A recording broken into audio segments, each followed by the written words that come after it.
오늘 말씀의 주제는 우리가 기억해야 합니다. 이 주제로 우리 함께 은혜를 나누겠습니다. 우리 제목을 한번 따라 하십시다. 우리가 기억해야 합니다. 예, 우리가 기억할 것이 많죠? 오늘 우리 본문 말씀에 보면은 하나님께서 모세에게 말씀을 하셨어요.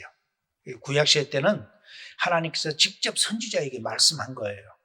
우리가 이렇게 오늘날 신약시대 때는 레마의 말씀이라고 그래요. 우리의 감동으로 오는 말씀을. 그런데 구약에는 하나님께서 직접 말씀하셨어요. 모세야 이렇게 부르고. 그래서 육적인 이 몸에 귀로 들을 수 있었어요. 오늘날도 마찬가지입니다. 하나님께서 때에 따라서는 우리 귀에 들리게끔 말씀하시지만은 거의 99%는 우리 마음의 음성에서 알아먹게끔 하나님께서 말씀하죠. 그래서 하나님께서 말씀하는 그 커뮤니케이션, 사람하고 하는 방법은 여러 가지가 있어요. 성경, 이 기록된 말씀을 하나님의 말씀이라고 그래요. 그죠?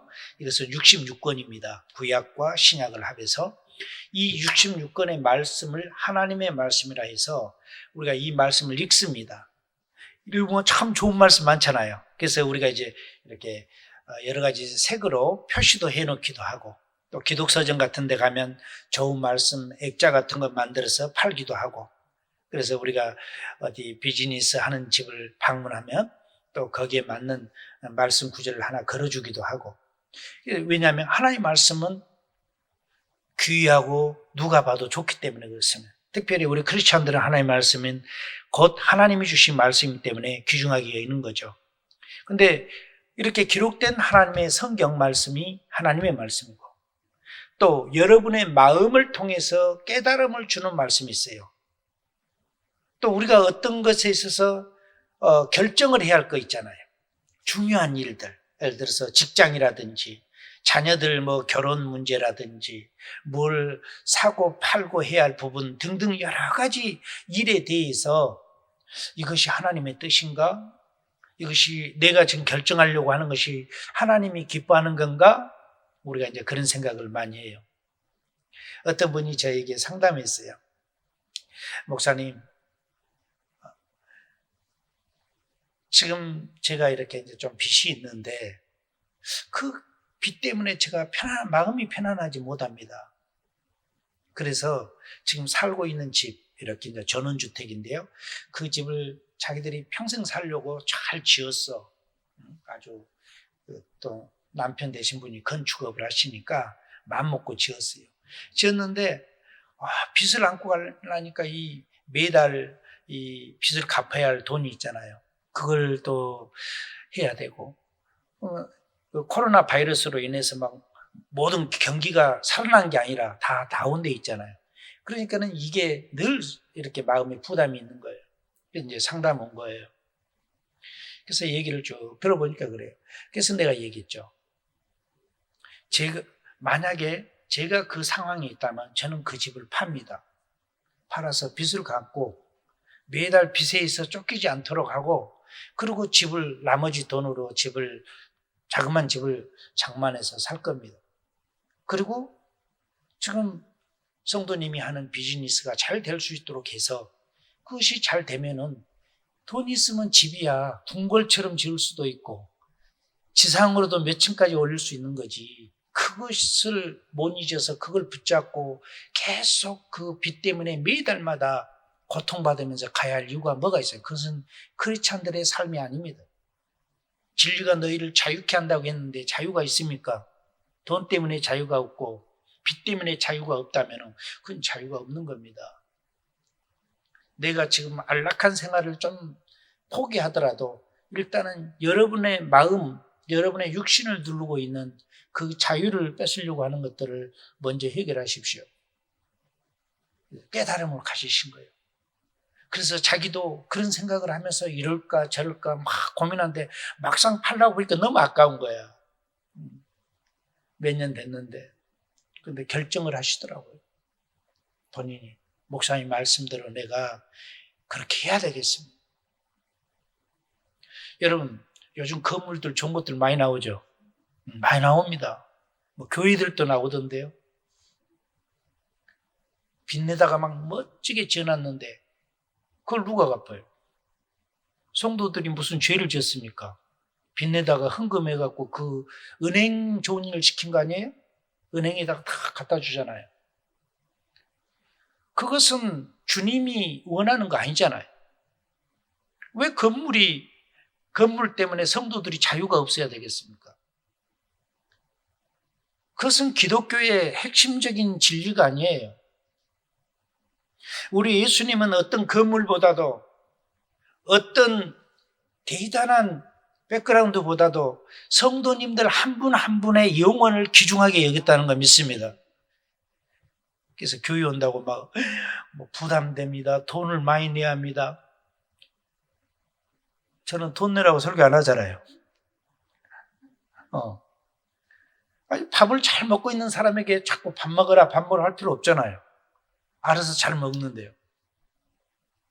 능력 있으면 다 해요. 그죠? 능력 없으면 못해. 하라기도 못해. 능력 없는데 하라가면 그것이 고문이고 그것이 멍해예요. 그러나 하나님이 풍요롭게 주시면은 하잖아요. 자, 우리 여기 본문에 보면은 성경에 보십시오. 이제 모세에게 말씀하시기를 성막을 만드는데 우리가 쉽게 말하면은 아크. 그 성막 안에 버케단이 있어야 돼요. 버케. 하나님이 임재한다는 그것을 이제 버케를 갖다 놔야 되고 그러니까 텐트죠. 임시적인 거니까 텐트를 쳐놓고 만들어 놓고 그 성막 안에 이제 여러 가지 기구 예배드릴 때 필요한 거 하나님께 예배드릴 때 필요한 그것들을 이제 준비하게 하는 거예요. 그 가운데 우리가 여기 보면은 이제 여러 가지 만들어 놓고 그리고는 하나님께서 여러 가지 이제 향기로운 이 기름을 만들게 하는 거예요. 향수, 기름을 만들게 하는 거예요. 그러면서 거기에 대해서 얘기하는 것이 23절 보면 너는 상등 향품을 가지되 액체 몰약 500세겔과 그 반수의 향기로운 육개하고 계피하고 비슷해요. 육개. 계피는 우리가 껍질을 쓰죠. 계피나무에서 껍질을 벗겨 그 가루로 만들어서 계피가루를 하고 커피에다요. 미국은 이 계피가루 착 해서 먹으면은 향기롭고 좋아요. 시네몬이라고 하잖아요. 그래, 그 계피향 나는 거.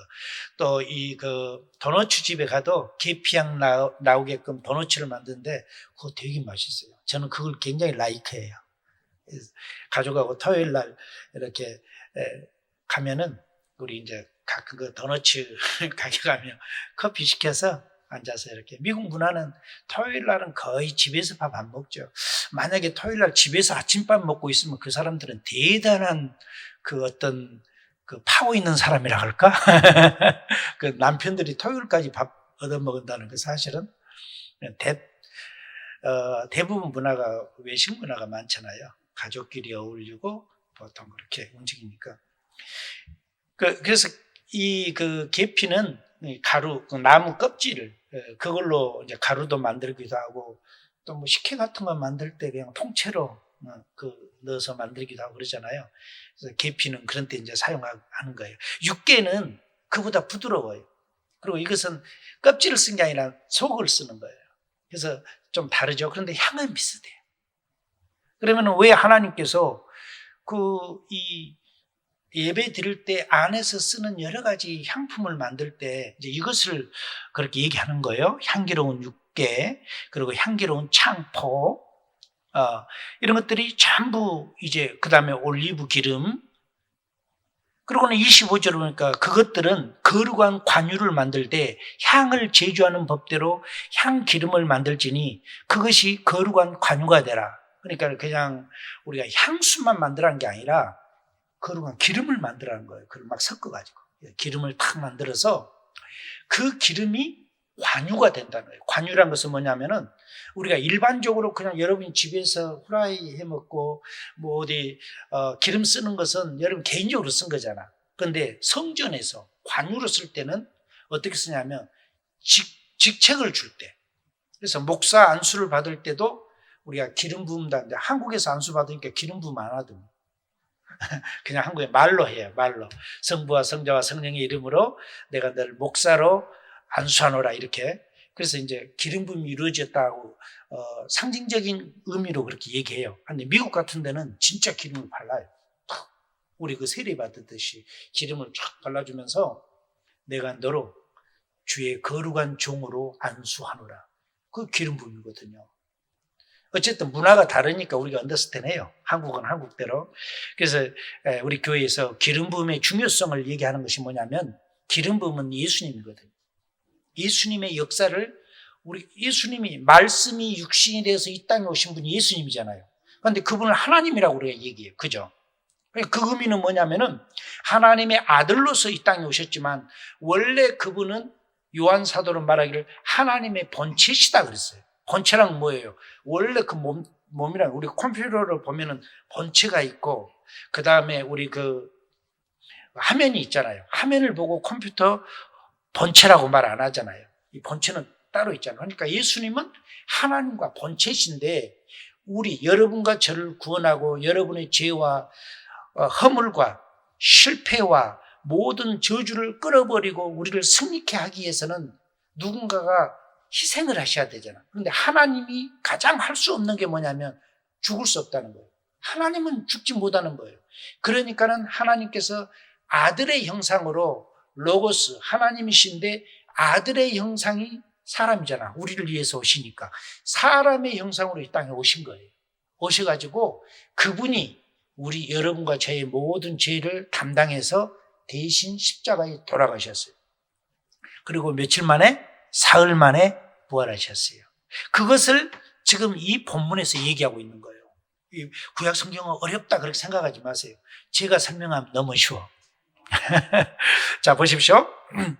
그런데 이제 그 향기 나는 그 기름을 만들라는 거예요. 그것이 관유고, 그래서 그 기름을 가져다가 이제 이것이 저를 보세요. 이거 기름이라고요? 실은 물입니다. 제가 마시는 물인데 이제 기름이라고요. 여기서 만든 기름이 들어가 있어요. 이거 물병이죠. 지금 현재 물병인데 우리 어머니가 옛날 살아 계셨을 때 제가 이제 미국에서 와서 어머니한테 가면은 어머니 저 미국 들어가요. 그러면 어머니가 참기름 이렇게 큰데 참기름 담아놓고 뭐 이렇게 담아놓고 몇 개를 나누어서 담아서 얼마나 그냥 비닐봉지로 넣고 묶고 해가지고 미국 가서 풀어보면 한 7겹은 된 것 같아.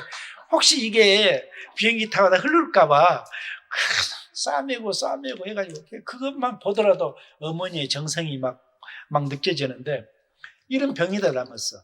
그러면 이게 물병이었는데 이제 물은 다 없애버리고 여기다가 참기름을 가득 담아놓으면 이게 무슨 병이라고 해요? 예. 그러니까 이 안에 내용물이 뭐가 들어있냐에 따라서 이름이 달라지는 거예요.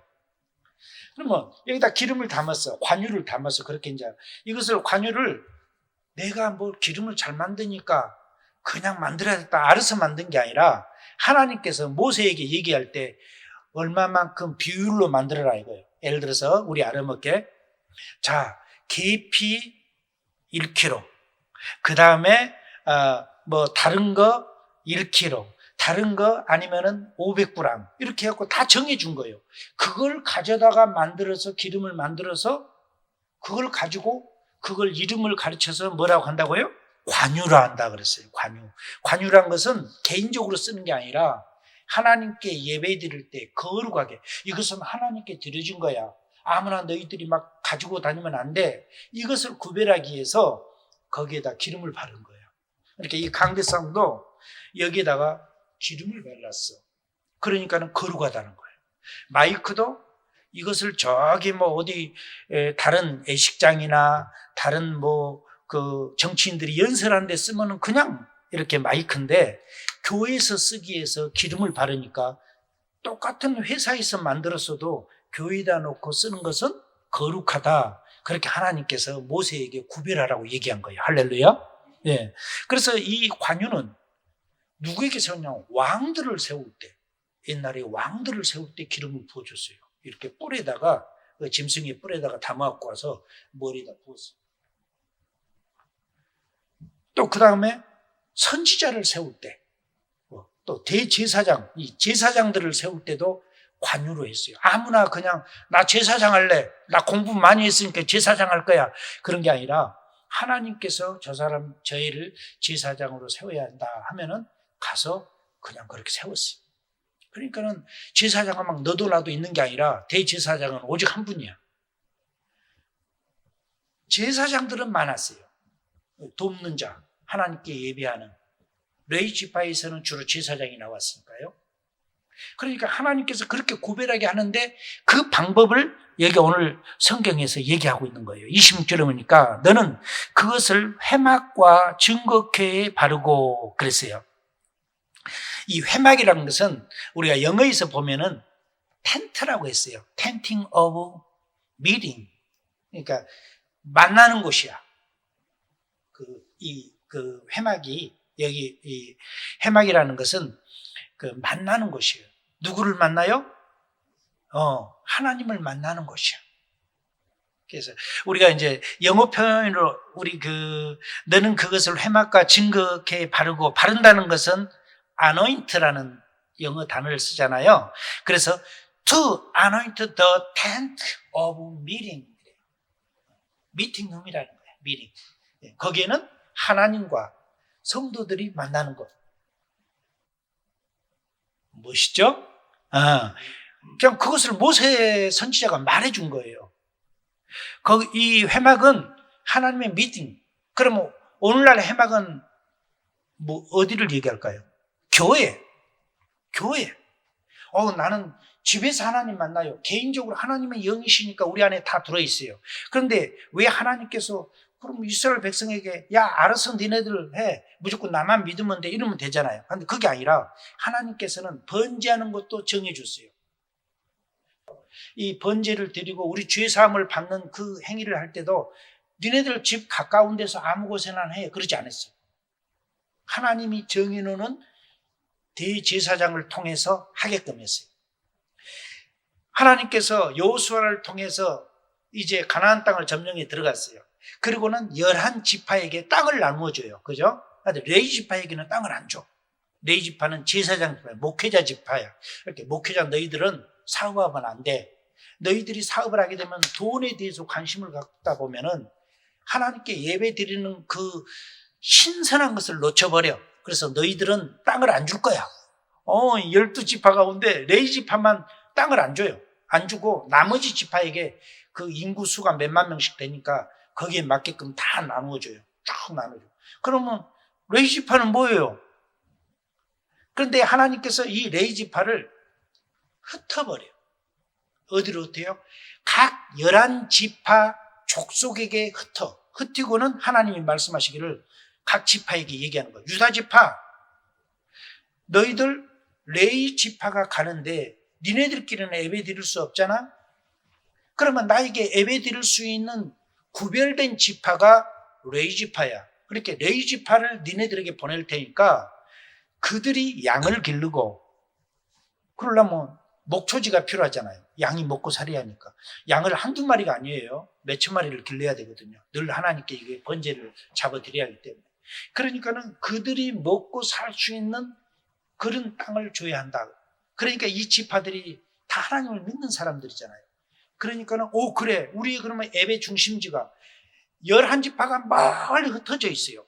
그런데 예배 드리는 곳이 한 곳이야. 그러면 이 사람들이 멀리서 오는데 매일 쳐놓아야 되잖아요. 그러니까 하나님께서 이제는 한 곳으로 모이지 말고 너희들 지파의 중심적인 예배 그곳에 딱 정해놓고 거기에 모여 니네들끼리 예배 드려. 니네들 지파의 예배의 중심가.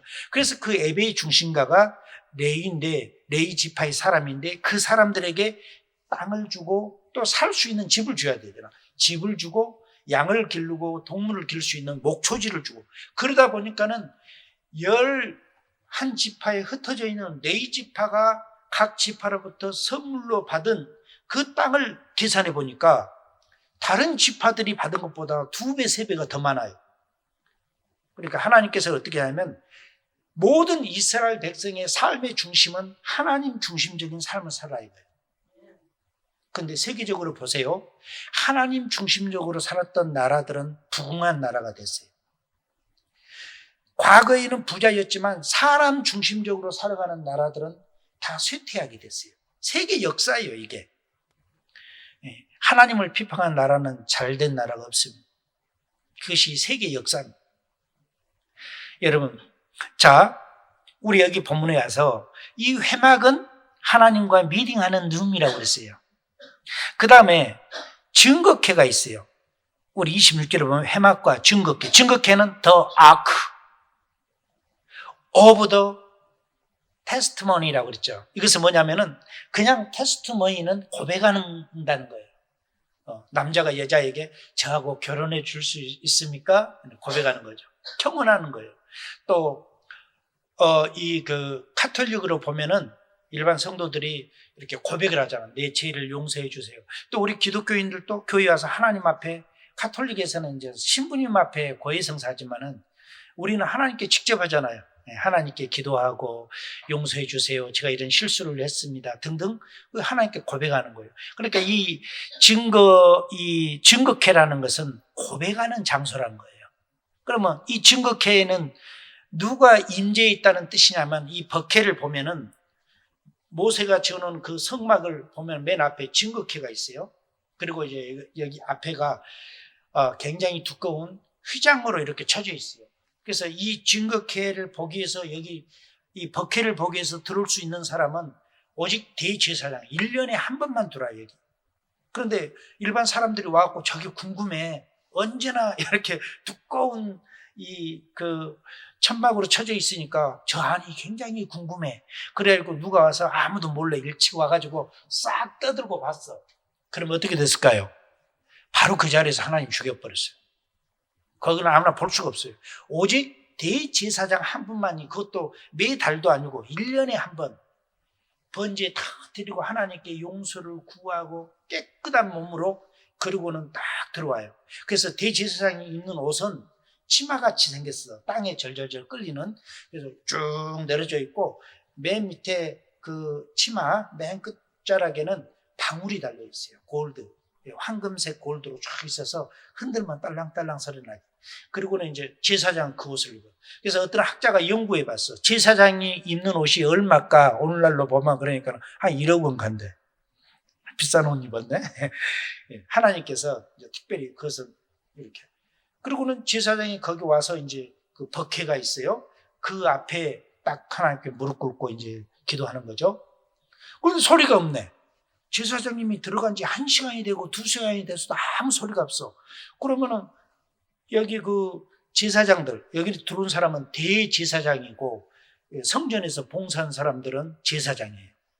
우리 기독교를 쉽게 여러분 이해하기 쉽다면 여기 들어온 사람은 담임 목사님이고, 그리고 여기서 이제 교회에서 봉사하는 사람은 전도사님들 이렇게 그 사역을 맡으신 분들이라 이 말이에요. 그런데 몇 시간째 아무 소리가 없어. 근데 그걸 궁금해갖고 들여다보는 순간에 죽어. 그러니까 그건 볼 수 없는 거야. 근데 대제사장님이 들어갔는데 살았을까 죽었을까? 이거 궁금하잖아. 그런데 이것을 어떻게 할 수가 없어. 그래서 이 긴 장대처럼 생긴 이렇게 그 거리처럼 생긴 게 있어요. 그런데 전부 가까이 와서 들어. 근데 아무 소리가 없어. 사람이 살았으면 움직이니까 딸랑딸랑 소리가 날 건데 몇 시간째 소리가 안 나면 돌아가신 거야. 그래서 이제 대제사장이 앉아있는 그곳을 향해 열어볼 수가 없으니까 그 고리같이 생긴 걸로 밑으로 넣어가지고 쭉 잡아다니면은 옷이 이렇게 치마처럼 입었으니까 어딘가 걸릴 거 아니에요. 그래서 만약에 하나님께서 하나님하고 관계가 잘 안 돼 있으면 거기서 죽었어요. 그러니까 대제사장이 1년에 한 번 들어갈 때 내가 살아서 나올 것인지 죽어서 나올 건지 모르는 거예요. 그러니까 하나님 앞에 얼마나 거룩한 삶을 살 거냐 이 말이에요. 주의 종들은 하나님 앞에 거룩한 삶을 사셔야 돼요. 목회자만 그런 게 아니라 하나님을 섬기는 모든 크리스천들이, 오늘날은 만인이 제사장이 모두가 하나님 앞에 직접 기도할 수 있어요. 그래서 여러분들이 중요한 것은 내가 죄를 졌으니까 나는 이제 버림받은 몸이야. 그거 아니에요. 회개할 수 있는 길을 누구를 통해서? 예수님을 통해 열어줬잖아요. 그래서 누구든지 내 아들을 믿는 자는 구원을 받는다. 누구든지 내 아들 앞에서 회개하는 자는 다 사함을 주었다. 얼마나 멋진 하나님의 메시지예요. 할렐루야. 자, 이제 하나님 말씀 또 갑니다. 28절 보면 번제단과 그 모든 기구와 물두멍과 그 받침에 발라서 무엇을 발라요? 관유, 기름을 바르라는 거예요. 그러니까 다 바르라는 거예요. 성전에 예배 드리는 모든 것을 다 바르라는 거예요. 의자위도 바르고 다 바르라는 거예요. 그것이 구별됐다는 거예요. 세상과. 세상은 세속하고 어둡고 죄로 가득한 거지만은 하나님의 성전은 깨끗하게 구별됐다는 거예요. 깨끗하게. 자, 그걸 발라서 29절 그것들을 지극히 거룩한 것으로 구별하라. 이것에 접촉하는 것은 모두 거룩하리라. 할렐루야. 얼마나 거룩하냐면 이 성전에 발라놨잖아요. 그런데 사람들이 지나가다가 그걸 슬쩍 터치했어. 되는 순간에 이 사람이 거룩해지는 거야. 하나님은 거룩성에 대해서, 이것을 이제 우리가 헬라어에서 거룩하다 이 뜻을 하기오스라고 그래요. 하기오스. 구별됐다. 세상과 구별되고 죄와 구별됐다 이 뜻이거든요. 그러니까 이 하기오스의 의미예요. 자, 그러니까는 얼마나 거룩하게 하나님이 모세에게 성막을 짓게 하고 그 안에 있는 모든 기구들에 대해서 거룩하게 만든 거죠. 그러니까 우리가 왜 성도님들을 성도라 이렇게, 이 성도라는 표현은 불교에서는 누구라고 하죠? 그 사람들 보살님이라고 그러죠. 네. 그 사람들은 성도라는 단어를 안 써요. 왜냐하면 불교는 거룩하지 않거든요. 거룩이란 것은 뭐냐면은 하나님으로부터 직접 은혜를 받고 또 하나님으로부터 직접 그 은혜로 통해서 우리 죄사함을 받는 사람들이 거룩해져요. 깨끗해지기 때문에 거룩하다 이렇게 표현을 쓰죠. 불교는 누가 죄를 씻어줘요? 불교는 죄 씻는 종교가 아니고 도 닦는 종교예요. 그죠? 죄가 있잖아요. 또 자기 실수한 거 있잖아요. 그럼 앉아서 그냥 나는 뭘 잘못했구나 하고 막 이 명상에 들어가는 종교지, 예수님의 보혈의 피로 하나님께서 우리를 씻어주고 이런 종교가 아니에요. 그러니까 거기다는 거룩하다는 표현을 안 쓰는 거죠. 그래서 우리 크리스찬들은 성도님들을 거룩하다, 성도님 이렇게 얘기하는 것은 뭐냐면은 예수의 피로 우리의 죄와 허물과 우리의 연약함과 모든 것이 깨끗하게 씻어지고 지금은 눈보다도 흰, 영적으로 보면 눈보다도 흰 그런 하나님의 사람들이기 때문에 성도라 그렇게 얘기하는 거예요. 할렐루야. 예, 얼마나 감사해요. 우리가 스스로 의인이 되려면 될 수 있겠어요? 1000가지 잘하다가 한 가지 실수하고 잘못하면 벌써 의인이 아니잖아요. 그것이 율법이에요. 그런데 예수님이 신약에 오셔가지고 너희들의 예수님의 법은 뭐냐면 너희가 1000가지 실수하고 잘못해도 한 가지 하나님을 믿고 내 앞에 회개하면 너는 의로운 자가 된다. 씻어주니. 혹시 여러분 과거에 지금까지 살아오면서 내가 죄만 졌네 어쩌다 우리 전도하다 보면 나는 죄 져서 교회에 못 가요 뭐 이런 사람도 있고 막 그러대요. 교회는 죄 없는 사람이 모인 곳이 아니에요. 나 죄인입니다 한 사람들이 오는 거예요. 그렇게 교회 와가지고 뭐 남을 무시하고 업신여기고 그러지 마. 그 사람 아직 죄가 덜 씻어졌어 그래. 다 존중해야 돼요. 소중한 거예요. 하나님의 눈으로 보면 여기 서 있는 목사님들 어디 죄가 없고 흠이 없겠어요? 우리가 늘 하나님의 눈으로 사람을 봐야지 내 눈으로 보니까 저 사람은 뭐가 부족해 저 사람은 자꾸 판단하는 거예요. 율법 교사들이 되려고 해요. 우리는 은혜의 사람이 되기를 바랍니다. 은혜는 뭐냐면 율법은 지적하는 거예요. 저건 문제야. 저거의 문제야. 막 늘 남을 참소하는 거예요. 은혜는 뭐냐면 덮어주는 거예요. 31절 보니까 이스라엘 자손에게 말하여 이르기를 이것은 너희 대대로 내게 거룩한 관유니 이것은 나의 성스러운 관유라 그랬어. 성스러운 관유. 그냥 관유가 아니라 성스럽다는 거예요. 거룩하게 만들어진 기름이라는 거예요. 거룩한 기름. 여러분 집에서 이렇게 달걀 후라이하고 먹는 그 콩기름이나 여러 기름은 거룩한 기름이 아닙니다. 그것은 식용유라고 해요. 먹는 기름. 그런데 이 성전에서 쓰는 기름은 거룩하다고 하나님이 말씀했어요. 이걸로 그래서 혹시 사람들이 생각할 때 하나님이 만들어주고 하나님이 제주하고 하나님이 얘기한 기름이니까 이걸로 뭐 음식 만들어 먹으면 진짜 건강에 좋고 얼마나 맛있을까? 이렇게 먹을까 봐 하나님께서 사람에게 바르든지 개인적으로 그걸 만들든지 한 사람은 너희 그 대에서 끊어지리라 그랬잖아요. 그 말은 뭐냐면 너 죽어 이 말이에요. 그리고 만들지 마 이 말이에요. 이 관유는 하나님께 쓰임 받을 때만 만드는 거지 개인적으로 집에서 자기가 쓰기 위해서 만들고 하나님 허락도 없이 자기가 만들어갖고 남에게 막 함부로 부어주고 이렇게 한 것은 너희들 안 된다. 이것을 성경에서 그렇게 얘기하는 거예요. 32절 사람의 몸에 붙지 말며 이 방법대로 이와 같은 것을 만들지 말라. 이는 거룩하니 너희는 거룩이 여기라. 할렐루야. 그러니까 하나님이 얘기한 것은 거룩하다는 거예요. 왜냐하면 하나님이 거룩하다고 했으니까. 그런데 거룩하다고 해서 사람들이 만들어갖고 자기 마음대로 쓰면 안 된다. 이것을 얘기하는 것이에요. 이해가 되죠? 그러면은 이 기름을 만드는 그 재료들을 보니까 상등을 사용하라 했어. 상등이라는 것은 최고의 좋은 거. 그러면은 이 거룩한 관유를 만들어야 하는데 이것들이 상징하는 것이 뭘까요? 거룩한 관유의 그 가장 기초가 되는 것은 감람유죠. 올리브 기름. 이것이 베이직이에요. 기본이에요. 예.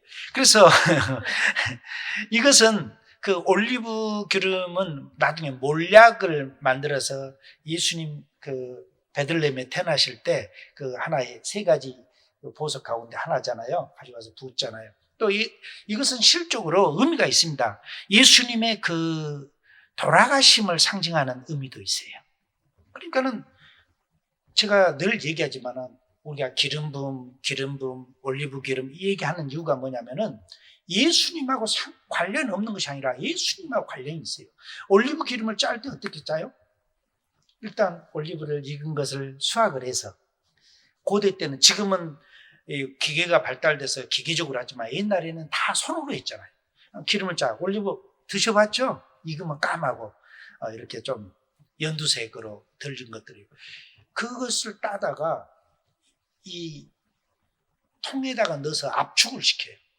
그리고 그 압축이 들어가기 전에 이 그 짐승 멍에를 매가지고 맷돌, 큰 맷돌, 우리가 사람이 이렇게 그 콩 가는 맷돌 그런 수준이 아닙니다. 이 소나 말이 메고 이렇게 돌아야 게 굉장히 크잖아요. 거기에다가 넣어요. 그래서 한 1톤쯤 되는 돌이 굴러가면서 그것을 다 진익이죠. 그 진익해진 것을 큰 통에 담고 위에 무거운 맷돌 같은 걸 몇 개를 눌러서 쭉 눌러주면은 진익해지니까 밑으로 이제 기름이 한 방울씩 뚝뚝뚝 떨어져요. 그것이 올리브, 그 버진 올리브라고 하죠. 첫 번째 짠 기름. 네. 그래서 그 기름이에요. 그러니까 이것은 뭐냐면 이 올리브, 여기서 말한 그 기름은요, 그냥 기름이 난 게 아니라 완전히 그 올리브가 진익해지고 막 눌러가지고 기름이 나온 거잖아요. 예수님을 상징하는 거예요. 예수님이 십자가 못 박혀 돌아가실 때 그냥 나 십자가 못 박힐래 이게 아니라 그 과정에 보면은 채찍에 맞고 가시 이렇게 큰 호랑 가시 그 면류관을 쿡 집어 쓰고 하니까 피가 흐르죠. 그 다음에 창으로 옆구리를 찔러서 그래서 막 이게 매달려 있으니까 다 튀어나올 거 아니에요. 그래서 결국은 예수님이 돌아가시잖아요. 그러니까 예수님이 완벽하게 깨지고 부서져서 돌아가신 그분의 그 보혈의 피의 능력이 여러분과 저를 구원하는 그 구원의 생명의 피가 되었다는 사실이에요. 그래서 올리브는 성전에서 쓰는데 기본적인 게 뭐냐면 교회는 예수님의 몸이라는 거예요. 돈 많이 낸 사람이 건물을 지었다 해서 그 사람 교회가 아니라 교회는 예수님의 몸이라는 거예요. 거기에 성도님들이 모여서 예배하는 것이고 하나님을 찬양하고 경배하는 것이며 이것은 또한 그 하나님의 거룩한 영이 그 예수의 영이 흘러나온 그 하나님의 삼위일체 하나님께서 예수를 통해 역사하는 그 과정들을 올리브에 놓고 있습니다. 향기로운 육계는 그리스도의 죽으심의 달콤함과 효능을 의미합니다. 육계는 독특한 향을 가지고 있을 뿐만 아니라 심장을 자극한, 그래서 심장약을 만들 때 육계를 많이 써요. 여러분 계피도 그래요. 심장에 자극을 주는 거예요. 좀 매운 것이 있고 향이 있잖아요. 그리고 이 고대 때 그 터키나 그쪽 중동 지역에는 냉장고 같은 게 뭐 2000년 전에 없잖아요. 또 그 전 2000년이 아니라 뭐 4000, 5000 전에는 냉장고란 게 없으니까 음식을 보관해야 되잖아요. 그럼 날씨가 저기 뭐 알라스카나 남극이나 북극처럼 아예 얼음 덩어리 같으면 그냥 밖에다 놔도 되지만은 그런 곳이 아니잖아. 중동은 이렇게 낮에는 덥고 하니까 이걸 저장하려면 어떻게 하겠어요? 그러니까 부패가 잘 안 되게끔 하려면은 뭐 소금으로 해놓는데 소금은 너무 짜잖아. 소금에다 묻어놓으면. 그러니까는 그 중에 하나가 쓴 것이 바로 이 육계하고 계피. 이걸 통해서 부패하고 이런 것들을 막아주고, 그 다음에 이 병충해, 여러 이렇게 병균들 또 여러 뭐 곤충들이 날라오고 이런 것들을 그 향기, 모기도 그거 별로 안 좋아한다고 하잖아요. 그런 거 뿌리면. 그러니까는 그런 것을 방어하는 그 역할을 했던 거예요. 그러면 왜 이런 것들을 관유를 만들 때 쓰라고 했을까? 여기 보니까 사람의 중심은 어디예요? 심장이 멎은 사람은 죽은 사람이에요. 그죠? 심장이 살아있는 사람은 아무리 많이 다쳐 있어도 심장이 뛰고 있으면 산 사람이고, 아무리 외형이 멀쩡해도 숨 안 쉬면 돌아가신 분이에요. 심장. 그러니까 성도는 예수의 심장으로 살은 거예요. 예수님의 심장으로.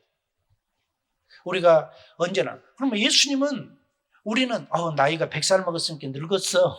그게 아니에요. 예수님의 심장은 언제나 젊으셔요. 그러니까 늙음은 사람의 관점에 본 거예요. 나이가 몇 살이야? 육신의 나이를 얘기하는 거예요. 몇 살 먹었으면 늙었다고 해. 그런데 어디 늙었다고 적어져 있어요? 자기 마음이 나이가 젊어도 늘 생각이 늙은 생각을 가지고 있으면 모든 것이 그렇게 따라가는 거예요. 창포는 갈대입니다.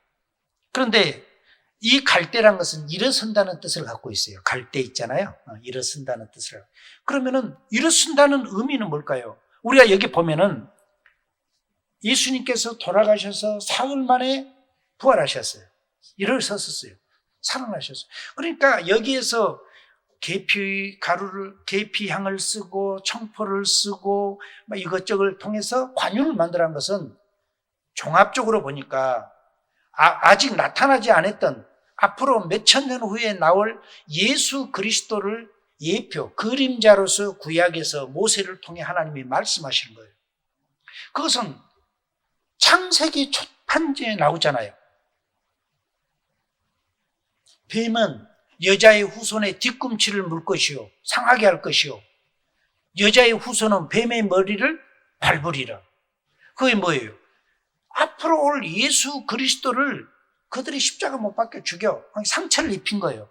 그렇지만은 여자의 후손인 예수는 뱀의 머리, 사탄의 머리를 짓밟혀 죽여버린다 이거예요. 왜 유대인이나 한국이나 문화가, 동양 문화는 남자 위주로 가잖아. 성도 남편 성을 많이 아이들이 이렇게 다 갖게 되고요. 그렇잖아요. 그런데 왜 성경은 여자의 후손이라고 했을까요? 남자의 후손이라고 해 맞지. 그죠? 왜냐하면 예수님은 앞으로 오실 때 젊은 사람들이 결혼해서 그들의 DNA로 태어날 사람이 아니라 동전녀 마리아에 의해서, 남자하고는 상관없이 성령에 의해서 태어날 사람이기 때문에 여자의 후손이라고 얘기한 거예요. 이해가 되시나요? 오케이. 오늘 제가 이제 말씀을 종합할게요. 말씀을 종합하자면 성부, 성자, 성령, 여기 그 여러 계피가루, 창포 이렇게 나오잖아요. 이런 모든 것들이 삼위일체 하나님으로 하나 되고, 말씀이 육신이 되어서 이 땅에 오신 예수님이 여러분과 저를, 그분이 십자가 못 박혀 돌아와서 구원하는, 그래서 이 회막은 미팅 장소라고 했잖아요. 하나님과 만나는 장소. 이곳을 통해 성령의 기름 부음이 있어야 돼요. 그래서 교회는 성령의 기름 부음이 있어야 돼요. 이해가 되시죠? 기도하겠습니다.